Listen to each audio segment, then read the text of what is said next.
为推动实现国民财富保值增值，满足人民日益增长的美好生活需求，普及财商教育，中国财富管理50人论坛与新华网合作，重磅推出国民财富大讲堂大型投资者教育系列公益视频云课堂。国民财富大讲堂践行公益初心，采用慕课、访谈等多种流行传播方式，对公众进行财富管理、金融投资、经济形势等知识的教育与普及。节目将每周定期播出，这里有资深的业内人士，这里有权威的监管声音，这里有顶级的学界专家，这里还有最高端的投资大咖。国民财富大讲堂，今晚7点半，您想要的财富密码全在这儿。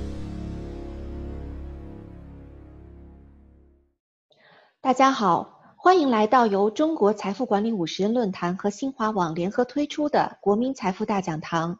今天的大讲堂，我们将为大家分享一场来自全球财富管理论坛的高峰对话。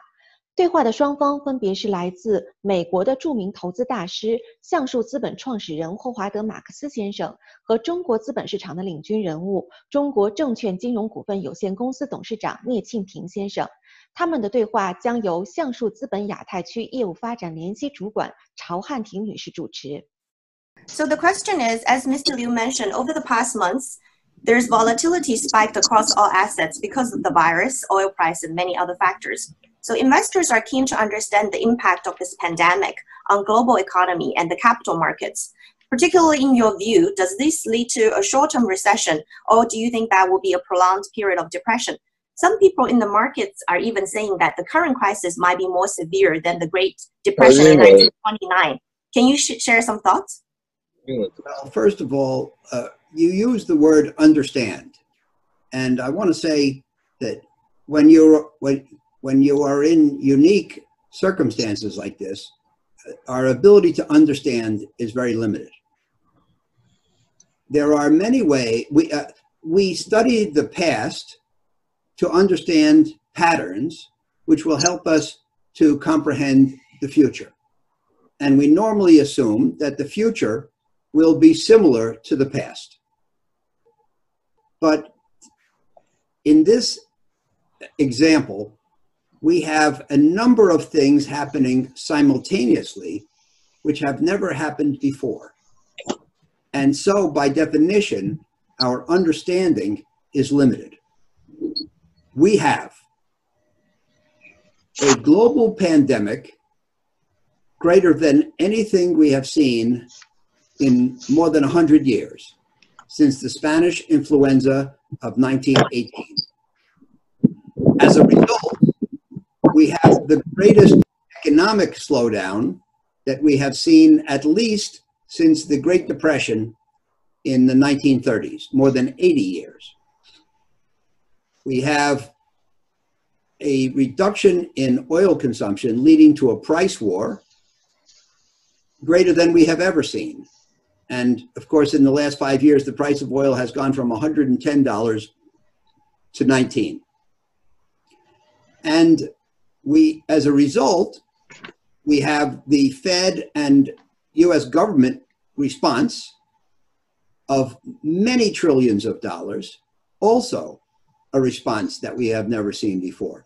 So my point is that we cannot think that we truly understand what's going to happen.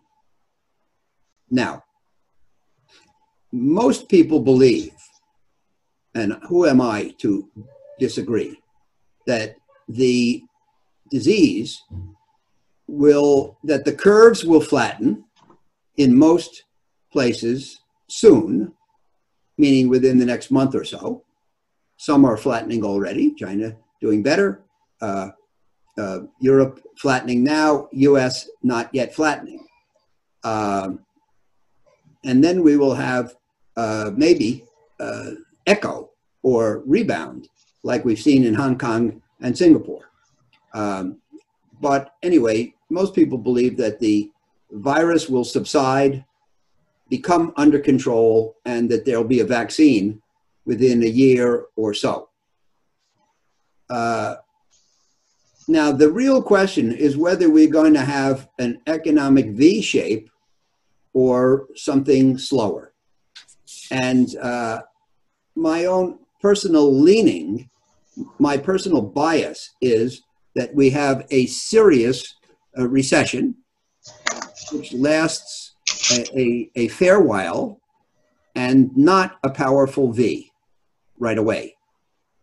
A month ago, or 3 weeks ago, Goldman Sachs was predicting that that GDP in 2021 would be greater than in 2019. Today, I saw projections from Credit Suisse that that will not be the case, that 2021 will be below 2019. So not so much of a V, a more gradual recovery. I think that the damage to the economies of the world is so great. For example, 3 weeks ago in the United States, we had new, or maybe 4 now, 4 weeks ago, we had new unemployment claims of 282,000. 3 weeks ago, 3.3 million. 2 weeks ago, 6.9 million. This week, 6.6 million. So we have had 17 million new unemployment claims in the last 3 weeks. Before this, the record was 695,000. So we're averaging almost 10 times the all-time record. And we've never seen damage like this. And we believe that the GDP in the second quarter will be down 20 to 30% or more. So I personally think that the recovery will be slow. And in particular, it will be slow and challenging to send people back to work until the vaccine is here and the, until the very strong measures have been taken, which in my opinion, they're not strong enough yet. So I think we will have a prolonged recession lasting perhaps 3 quarters. However, if you go back a few weeks to roughly March, let's say March 18th, we were talking about a global depression comparable to the Great Depression. Then on the 24th, we began to learn about the US government and Fed response, which has been unprecedented and enormous and inventive and potentially unlimited. And now it's important to remember that a lot of what the Fed is doing will benefit the markets more than it will benefit the economy. But nevertheless, having said that, I do not believe now that we will have a depression. I think we'll have a serious recession.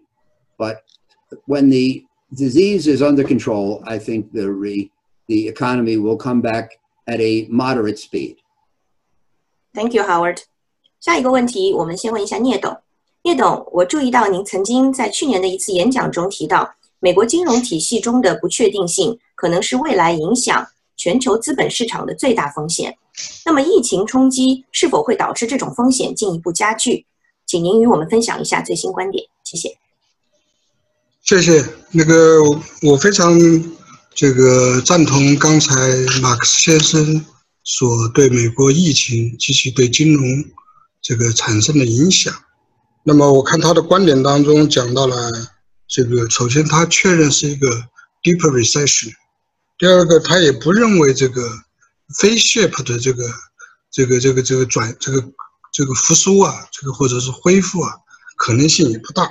另外，失业人数也非常的严峻，几乎2周前、4周前和6周前，失业人数都是成倍的增加，所以这个对美国来讲呢，是一个非常严峻的经济衰退。当然，我在这里可能是重复我过去的一些分析了，就是说美国金融危机的虽然和新冠肺炎有关系，但是呢，其实美国在过去10年长达的这个牛市当中，美国经济的泡沫化程度比较严重，所以这个是酝酿了这个美国借这个新冠肺炎呢，只是一个导火索，它这个导火索触发了其实美国的经济和金融的这个比较大的这个衰退。那么，而且你可以看到一个很特别的、很 unique 的这种现象，就是说，美联储宣布了2万亿的救市计划，宣布了这个 unlimited QE 这个政策以后，仍然4次熔断这个股市，那就说明它已经不是一个流动性的救市问题，而是一个经济基本面的一个问题。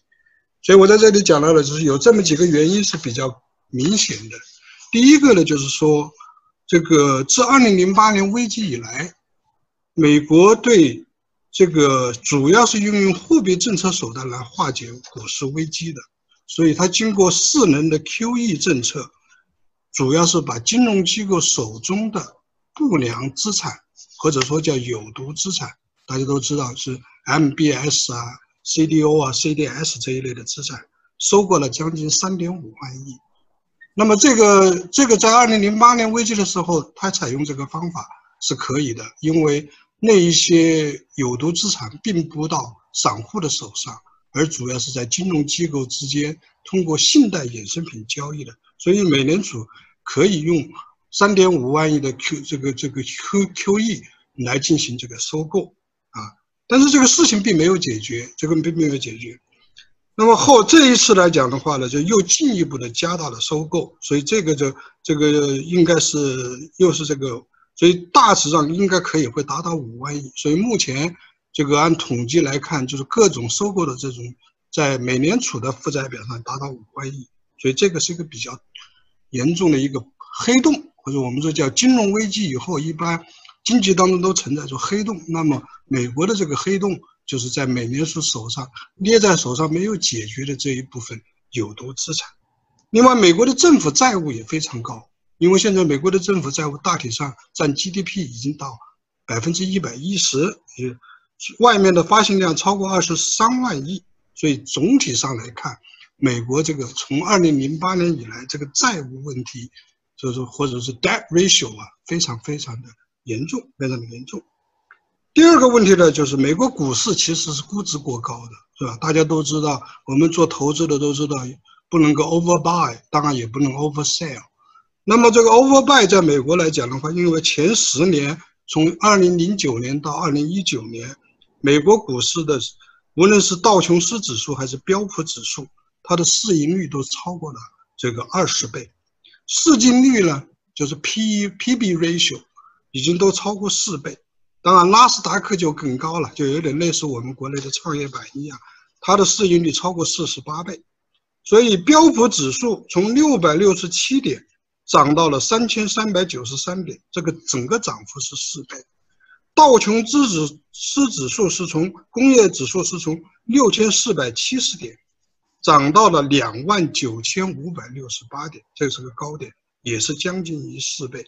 所以10年来这个权重股，这个当然还有2个很特别的因素，在美国当中这个股市不正常，就是整个上涨的这个涨幅当中，它主要是靠这个 top 10或者是 top 20这个权重股来推动的。所以这个推动当中，大概就是说美国的市值增加了，就是说这个标普这个道琼斯增加了18.8万亿的市值，标普增加了15.8万亿的市值，但是这些增值的都主要是由权重股来提供的，大体上计算下来接近84%是由这些权重来。所以你可以看到，在过去10年里，这个亚马逊的股票翻了13倍，波音的股票翻了8倍，那苹果的股票翻了9倍，所以都是过万亿市值的这个股票。所以应该说这个是一个很重要，这也是一个脆弱性的一个表现。当然还有一个很重要的原因，就是在过去啊，美国非金融企业的负债增加，大概在2009年的时候，大概美国非金融企业的债务比例是30%到40%左右。但是这10年间，美国非金融企业发展规模达到10万亿美元。这10万亿美元呢，并不是用于实体经济，它当中有5.3万亿美元是用于股票的回购，购买自身的股票，所以推动了股市的转。所以你可以看到这个道琼斯的这个标普500当中的主要成分股，在很大的程度上的股价的维持是靠这个回购的这个来推动的，所以这个也是一个脆弱性的原因。当然，我第3点我分析的就是说，其实美国经济在很大的程度上依赖国际市场，但是不幸的是呢，特朗普上台以后，总统上台以后，提倡美国优先和打贸易战。这个打贸易战其实对美国，我觉得并不是个有利的事。这是我纯粹是从一个经济学分析的角度来看。如果说大家说这个美国，如果说按照国际货币基金组织的测算，我们中国的按照购买力平价计算，我们的中国 GDP 总量实质上是和美国相当，或者是略超过美国。那按照如果这样来算的话，美国的 GDP 总值是这个20万亿美元，我们大概是折合下来100万亿人民币，相当于14万亿这个美元。那这中间的这个 gap， 这个6万亿到哪儿去了？这是我个人看法，对不对？大家可以去分析。可能3万亿是体现3万亿美元是通过贸易顺差体现在中国的这个储备上面去了。但是另外的3万亿水平实际上是什么？是中国以廉价的商品，用福利，中国的劳动力的福利补贴了美国的经济。所以为什么美国有这么多的 QE， 它还能够不发生通货膨胀？基本上，尤其是中下层的老百姓还能够生活的可以很好，那就是因为中国这个劳动力的福利补贴。所以你这么算下来，其实打贸易战这个不利的，那就是说对美国更不好。当然，另一方面还可以看的分析的就是什么呢？就是说，你加了关税以后，美国失去了中国的市场，因为大家可以算到高通60%的产品是销售在中国，那苹果20%的市场是在中国，而且中国市场上苹果的手机销售量占美国苹果公司海外销售量的63%啊！如果仅仅就海外市场而言，中国占到63%，所以从这个角度来看呢，这也加剧了美国经济的脆弱性。所以我这是再次就是更细致一点的、更深一点的，就是重复我的观点。所以这样的危机呢，实质上只是一个触发因素，它是一个导火索。那么，美国经济和美国金融市场，实质上它一直在等待着一个调整的机会，只不过是这一次这个疫情爆发了，这个 pandemic 造成了整个这个严重的衰退出现了。这是我的观点，谢谢。Max gave a very good speech. Is talking about the coronavirus pandemic. So what's the impact to the United States, Americans' financial markets and Americans' economy? So Mr. Max has a very long-term, over 50 years for investment career. So you have maybe seen a lot of triggers to lead to financial market crash or crisis or so what do you see this kind of the triggers for the impact for financial market before? Well, that's my question. Well, it's a very interesting question. I have lived through primarily 3 other debt crises. And most of the time, the trigger was in the financial system and not the outside world. So in 1990 and 91, we had the excessive leverage of the private equity deals that had been done in the 1980s.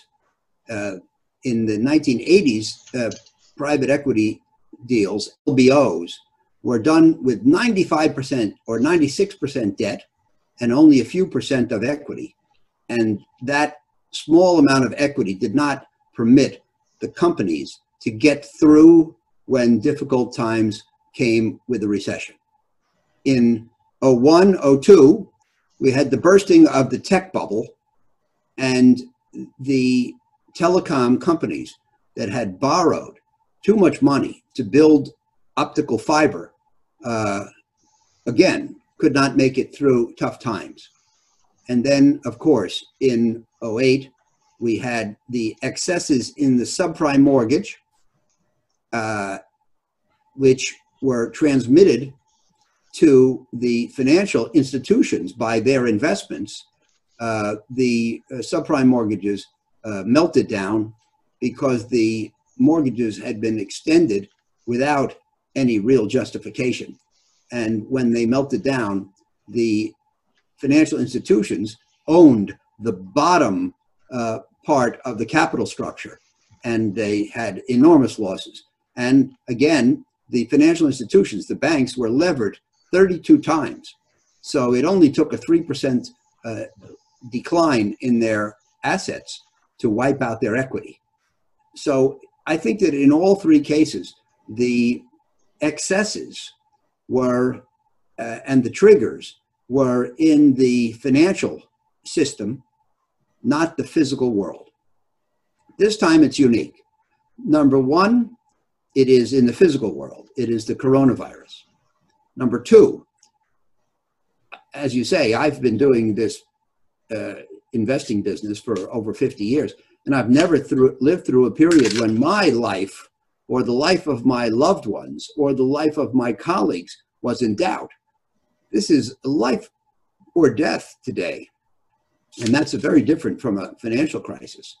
And as I said, when I started, the enormity of the economic impact is unrivaled. So I have seen crises. I have seen triggers. The global financial crisis was similar because the effect was huge and the threat was to the well-being of all financial institutions. But since it was merely financial, it was fixed with financial measures. Now we have the novel coronavirus. In order to cure the disease, the doctors have put the patient into a coma, as they sometimes do when an individual has a very serious disease. The doctors have put the economy into a coma. It's frozen. No business, no work, no shopping, no entertainment, no restaurants, and so forth.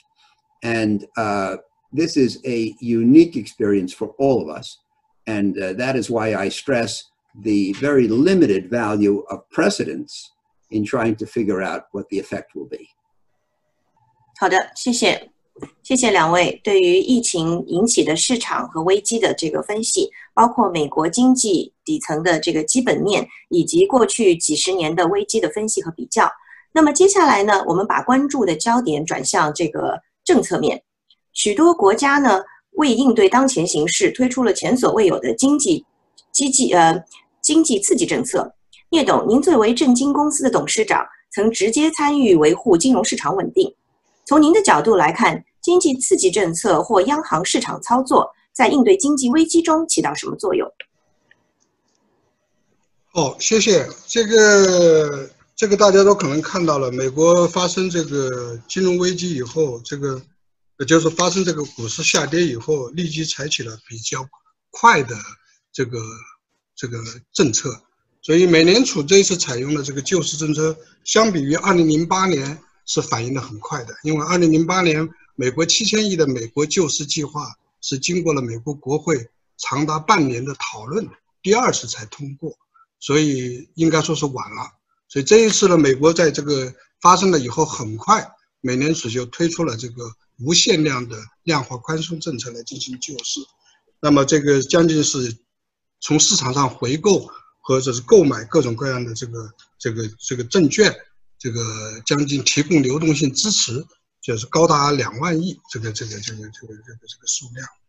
但是这个运用货币政策和这个财政政策来进行这个阻止危机啊、救市，这一次是有不同看法的，所以不一定对。我看了这个 Steven Roach， 就是这个罗奇，现在是过去好像是 Morgan Stanley 的这个 CEO， 现在是在这个美国耶鲁大学的教授，他就写了一篇文章，认为美联储的救市是不对的。他说这个美联储的这个救市政策呢，他的观点是说，美国应对危机的这个方法有错误，因为美联储在新冠肺炎中无法发挥像这个2008年一样的相同的作用。他认为是什么呢？因为你这个应对的措施啊，是应对于一个次要冲击，是个次要的冲击，是因为实体经济所遭受的主要冲击对金融业的反向破坏。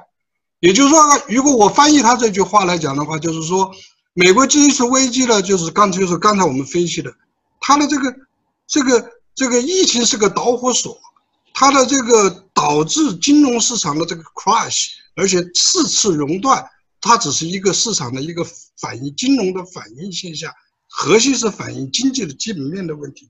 所以，那么你不控制疫情，是吧？你还搞群体这个免疫疗法，那么这个可能不是一个关键的，关键是要控制这个你不能够只去关注它的次要冲击，而你应该关心它的主要冲击。所以呢，也就是说，美国采用这个流动性的这个货币政策来进行这个救市呢，当然阻止危机也是必须的，因为那个跌的的确是太低化了。我记得有一天跌了将近，在盘中跌破3000点，就是说这个确实是很大。必要的货币政策是需要的。当然，后来这个也很快，美国大概这个无限量的这个量化宽松推出以后，这个当天晚上国会就讨论了一夜，然后第二天就推出了这个2万亿的财政刺激计划。当然，这个是补贴中小企业啊，补贴美国的家庭啊，补贴这个其他的这个金融机构的这个提供贷款啊，所以这个也是有用的。所以，当财政政策和货币政策这两个，应该说也是这个必须常用的这个工具，在对付危机上。但是我想说一点呢，就是说还需要想讲一下的，就是说这个政策到底有没有效，可能还有待于观察。这个现在大概国际上对美国有三种这个 scenario 啊，是3种这个情景的假设。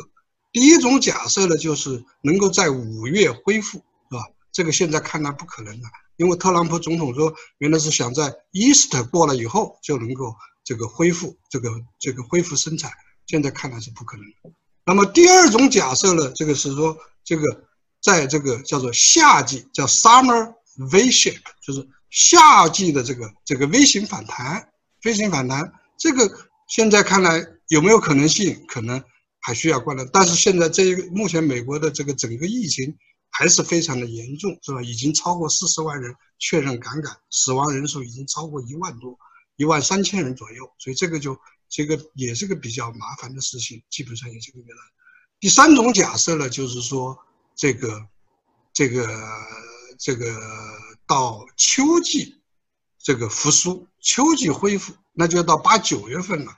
那无论哪一种情景来计算，这个美国的这个后2个季度的恢复生产的努力无法填补，或者是挽回，或者叫补偿 recoup， 这个不可能 recoup 这个整个这个前面的这个经济损失。所以呢，应该说 GDP 的美国肯定会面临比较严重的 GDP 的这个下降。这个 GDP 的下降呢，这个应该是经济学家预算是超过这个10%到15%，甚至有人预测到20%的 GDP 的下降损失。所以这是一个比较大的问题。第二个呢，就是说这一次股市的下跌，因为采用这个方法的话，美国的国民财富的损失还是比较大的。我记得我做过统计，当时在2008年的时候，美国通过各种攀行个人的股票的投资，大概是损失掉了8万亿美金。那现在来看呢，这一次的这么下跌，跌幅几乎都达到30%以上，三大股指的总跌幅达到30%以上。那30%以上呢，这个也有统计数据讲，就是美国现在个人家庭的个人的这个财富总值是134万亿美元，134万亿美元。但是现在跌到现在这个程度的时候，大概是114万亿美元，是吧？当然前2天有一个反弹以后，很快又跌回了一半。我们通常讲，在反弹是有限的，就是反弹10%，也只是补偿了你过去下跌的50%，是不是？你跌下来是跌下来50%，必须要靠反弹100%才能够进行补偿。所以，那你就是简单的一个10%的反弹，可能这整个家庭财富它损失了就是将近20万亿。所以这个是个很大的数，从134万亿到114万亿，也就是说这一次危机，或者是说刚才马克思先生所提的，就是 deeper recession 的话，那是一个很大的这个对这个国民财富的影响比较大。这是第二个，这是属于基本面。第三个就是刚才他已经提到了，就是失业的问题。失业的问题现在也是非常严峻，因为美国这个社会它的经济主要靠消费拉动，所以说大概我们算了这个将近高点算80%吧，它这个 contribution 对 GDP 的这个贡献力是将近60%到80%。所以你看美国的零售业大概在 GDP 的占比当中是将近2.5万亿的构成，就业人数是这个维持美国的这个4700万人的就业，这是就业。餐饮业大概是1万亿的这个 GDP 的营业额的构成，所以这些当中你可以看到，这样下来以后，尤其是实行这个 isolation 的这个隔离政策以后，尤其是有些还实行的 lockdown 这个 city 和 states， 所以这个也会这个封州啊，这个就是封城像武汉一样，再加上所有的 restaurant 都停业，所以这个会对美国的失业影响会造成很大的影响。那么这个应该说现在应该是超过1000万人已经在申请了失业，后面还会再进一步的增加。昨天我看了美国 CNN 的报道，其实失业已经非常严重了，可能这个数据比我们说的1000万人申请失业还要多。所以这个也是一个比较大的一个问题，所以造成这个衰退啊，这个是比较严重的。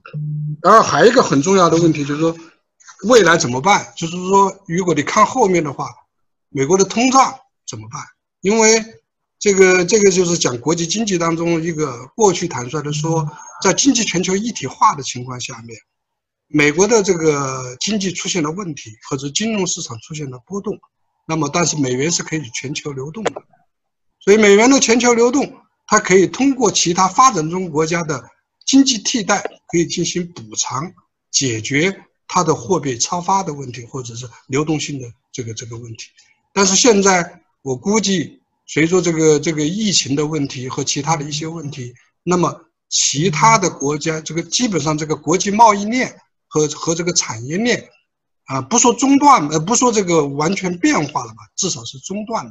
那么这个中断以后，这个对美国的消费市场，对这些东西就可能也会减少。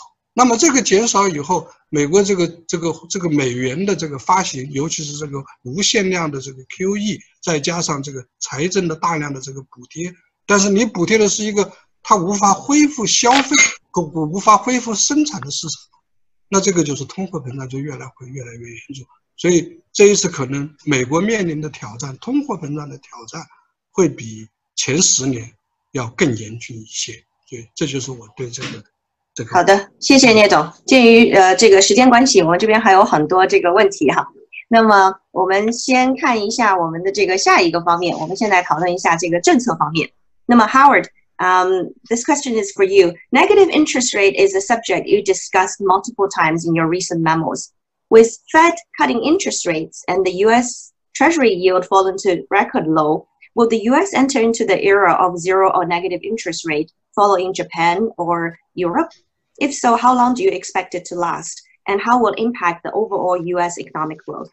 Thank you. Thank you, Rachel. Before I answer your question directly, I'd like to respond to a few things Mr. Nia said and make a few comments on the Fed and government program. Number one, I agree with him that one of the outstanding characteristics this time is the speed with which they have acted. In the global financial crisis, it took several months to develop and, as he says, negotiate some of these programs. But this time, the Fed and the government have moved extremely rapidly. And in a matter of a couple of weeks, they took strong action. Number two, I agree with him that these actions are largely directed at the financial markets and not at the real economy. And the truth is that we need the economic production. So these actions have replaced the missing money for, or will replace the missing money for some of the businesses and the people who lost their jobs. But we need the operation of the physical economy to get back to normal, which is not going to be easy. Now, in answer to your question about negative interest rates, I believe that the Fed has no intention to reduce interest rates below zero. Interestingly, you know, one of the great concerns when the coronavirus hit was the fact that the Fed funds rate was only at 1.5%, which meant that there was, if you don't want to go negative, that means there was only 150 basis points of possible reduction. Whereas most past interest rate regimes have amounted to about 500 basis points. And in the global financial crisis, we went from 5.25% in September of 2007 to zero in January of 2009. So 16 months, 525 basis points. Now, of course, we only had 150 basis points. The Fed took it all. People were concerned about whether that would be inadequate, but there are so many other tools of monetary policy, and the Fed is obviously employing all of them. So it is really, as far as the markets are concerned, the Fed is making up for the lack of room with interest rates. The Fed has taken very strong action in a number of in creative areas, and the markets have responded. And the market is up about 27 or 28% from its low on March 23rd, which is an incredible recovery. So you ask whether we're going to go into negative interest rates. And last fall, perhaps in October, I wrote a memo called Mysterious about negative interest rates, because I do find them mysterious. But I expressed the opinion that the U.S. would not go negative, and I still believe that. You know, at the time, I said it was because the U.S. economy had more energy than the European and Japanese economies, which had employed negative interest rates. Now I'm not so sure that's the reason, or it may not apply here during this period of weakness. Now I think the main reason is that I don't think the Fed wants to go negative. And I took part in a dinner 2 months ago with the president of one of the Federal Reserve banks. Each city has a Federal Reserve bank, and each one has a president. And I had dinner with one of them, and he said that he will not go negative. So I believe him. Of course, he also said that the Fed only buys government bonds. And 2 weeks ago, they started to buy high-grade corporate bonds. And today, they started to buy or announced that they would buy low-grade, non-investment grade corporate bonds. So I don't know if we can rely on the Fed 100%. But at the present time, my guess would be that the Fed will not move interest rates into negative territory. Thank you, Howard. 聂董，您这边就这个话题是否有一些您的这个见解，或者有一些问题？我也是同意他这个看法的。当然，现在美联储现在刚才已经说了，已经开始购买这个3A 级以下的这个垃圾债券了，就是也是防止债券的下跌。好像在昨天的这个交易过程当中已经看到这个现象了，是吧？那么这个我想的就是说，美国的杠杆率问题也是可能是需要，就是可能这个危机过后，当然高收益债券也是一个在这个股市下跌之前已经这个被抛售掉了，所以那么剩下的垃圾债券可能是留给了这个美国的这个中央银行 Federal Reserve 去进行购买，所以这个也就是说美国经济当中这个问题也可能未来还有道德风险的问题，所以这是一个比较大的问题。I think that's an extremely appropriate question. As you mentioned in your remarks, interest rates were so low in our country that in order to generate adequate returns, many investors turned to high use of leverage. And hedge funds, CLOs, BDCs, and other leveraged entities employed borrowed funds to try to increase their returns.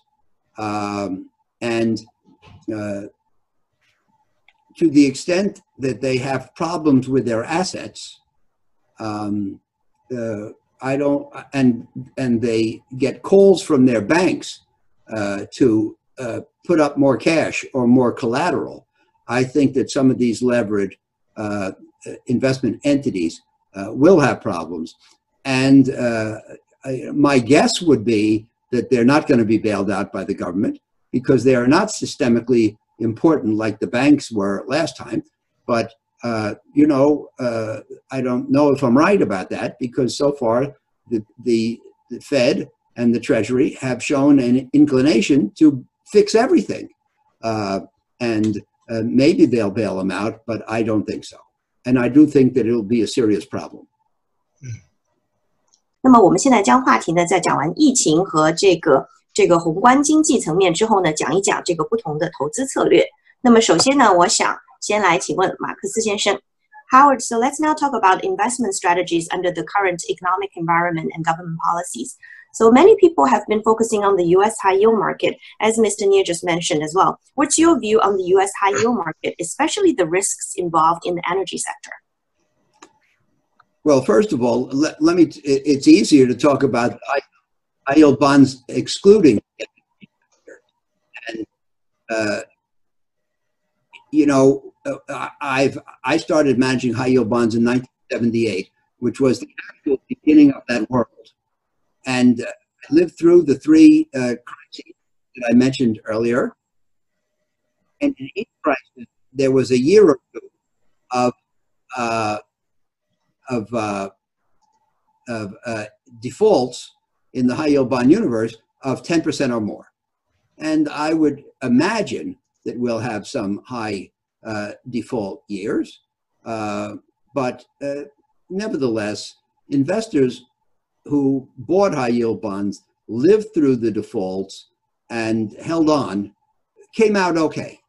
And I think that'll happen again. The most important thing to notice about high yield bonds is that 2 months ago, I was preparing a presentation for a client who asked about them, and high yield bonds, other than energy, only yielded about 3.5%. And today they yield about 8.5%. So, 2 months ago, they were giving an inadequate return relative to their risk and an inadequate return relative to what investors need, because most institutions in our country need 7 or 7.5%. But now at 8.5%, you can get a very healthy return. And so I think high yield bonds have a good place in investment portfolios. Now the question of energy. Energy is very difficult. Number one, energy consumption is on the way down as we use more solar, more wind, more electric cars, and so forth. So the secular trend is against fossil fuel. Number two, energy use in this episode is way off because people aren't driving. I mean, I have a car outside I haven't driven in 3 weeks. Nobody's driving. And so the oil consumption is down very significantly. So if you have a declining secular trend, a negative cyclical development at the present time, and then the price war between Saudi Arabia and Russia, obviously very negative things can happen. That's why the oil price got down to 19. Now it was announced that they're going to cut production between Russia and OPEC in order to reduce the supply and reduce the pressure, the downward pressure on prices. And we'll see. And I think that oil is likely to rebound somewhat, but I don't know if it's going to go high enough to permit U.S. oil companies, which have issued high-yield bonds, to stay in business. We'll see. I think that the energy sector is still the biggest part of the high-yield bond universe, and I think that it will remain under pressure even as the price war is relaxed. Thank you, Howard. The other area of focus has been on private equity. Many private equity funds raised mega funds prior to this pandemic and crisis. How do you view the large amount of dry powder they have on hand, and what do you think the performance will be? You know, it depends on which funds and which managers. The point is that an extra trillion probably has been raised by the private equity industry. If they rushed, if they raised their funds in 17 or 18 or 19 and rushed the investment process in order to put the money to work, then I think that those funds may have a tough time because values are down and the operating environment for companies is difficult. It's hard for a levered company to get through a difficult operating environment. So I think that the funds that were formed recently, if they rush to put them to work, may have a tough time. Funds formed in 2019 and not invested yet might have the opportunity to invest now and make good purchases. The challenge will be that the private equity business model requires borrowed funds. And so, you know, they need leverage in order to make the calculations work. And the question will be whether they can borrow money in the present environment. The new debt market is still somewhat frozen. Then the other thing that I will say is that this is what we call an alpha market. Here, unlike investing in the stock market or the bond market, in private equity, the investment success or failure largely depends on whether or not the GP, the manager, has skill. So my guess is that the skillful, careful GPs will do better than I have described, and the unskillful, uncareful GPs will do worse. And, you know, Warren Buffett said that when the tide goes out, we find out who was swimming naked. I want to see you translate that. But you know, when a few years from now, we will find out which private equity managers did a good job and which did not. 好的，下面我这边有第一个问题哈，这个问题是在这个Howard， 现在的这样的一个情况下，这个优质资产可以在哪些行业和市场中寻找？在这个当前的环境下，美国银行、保险等金融机构的长期投资回报目标和投资配置会发生怎样的变化？谢谢。Frankly, I think that credit investments are very attractive today. I described what happened to the yield on high yield bonds. It went from 3.5 to 8.5. And that's a major improvement in the attractiveness of the securities. And I think that this has happened in most credit asset classes. the return on credit was 2 months ago was deficient relative to what investors need, and today it is very helpful. So I think that credit investment is very attractive today.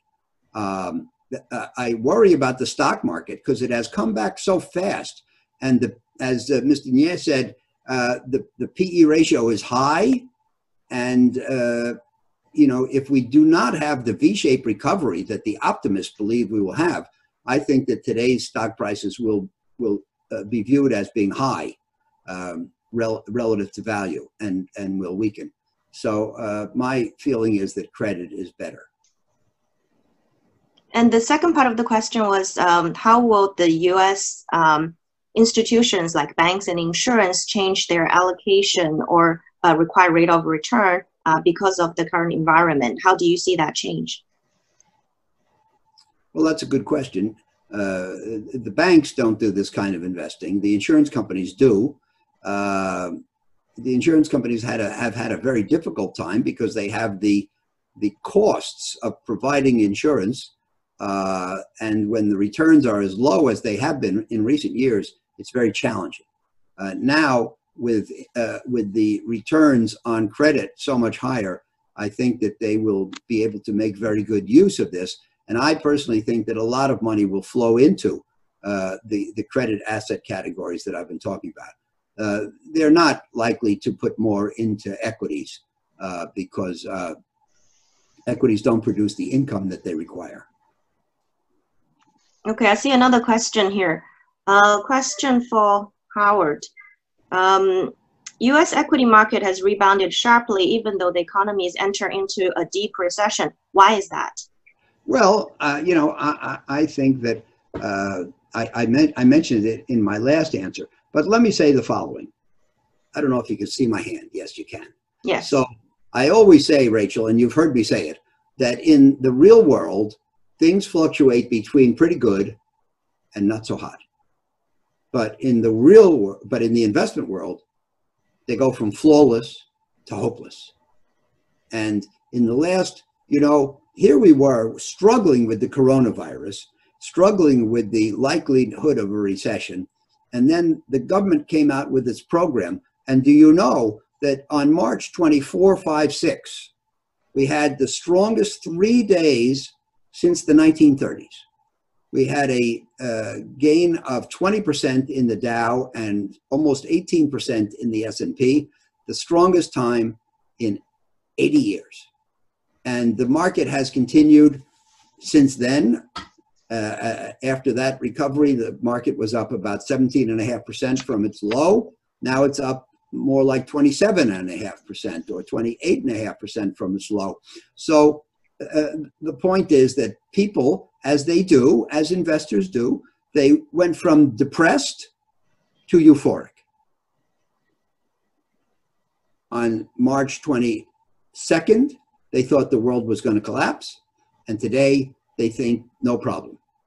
And it's a psychological swing. In my opinion, it's excessive.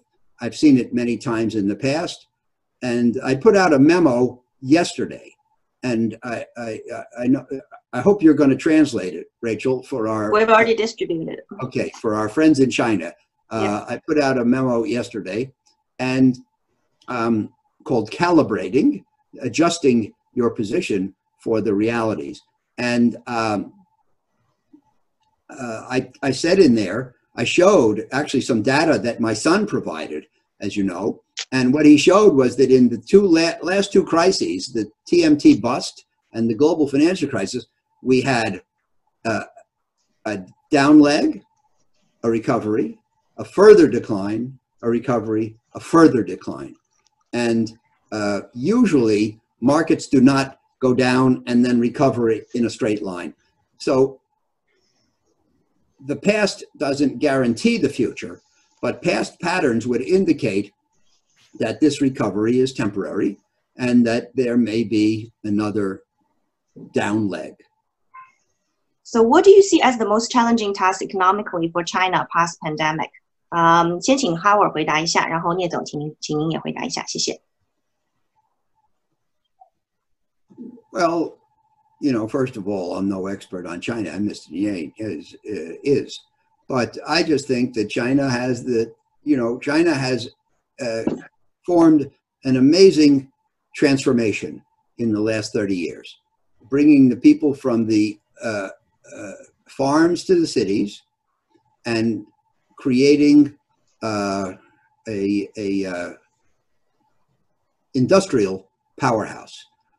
To do so, it extended great amounts of financing, and it levered up, and of course it created great production for export. Over the coming years, it has to continue the industrial growth, create a domestic consumption pattern, and reduce the relative level of debt to the society, and rein in the non-bank lenders. So those are difficult to accomplish and somewhat contradictory, and China will have a challenge, but I'm sure China will get through the challenge. 我的看法是这样的，就是说，有这么几点吧。第一点来讲，就是说，这一次疫情对中国经济的影响呢有限，就是主要是我们采取对疫情的应对方法是对的。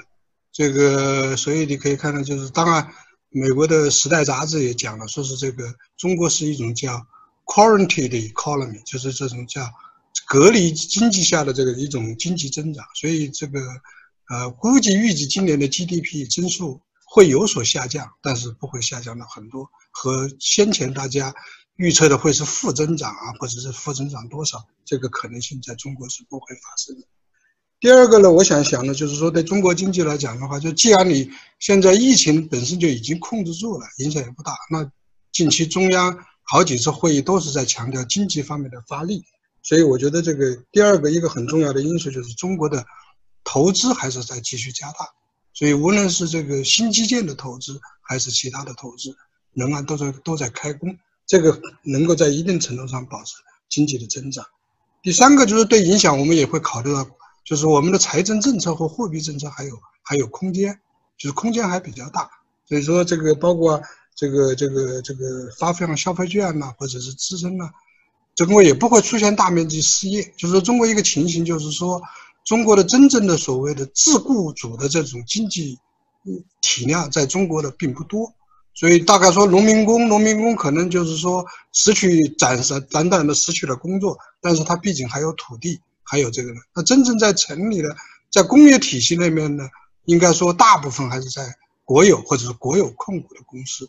那么一般通过这个方式就能够稳住就业和经济增长，所以这个也是不用担心的。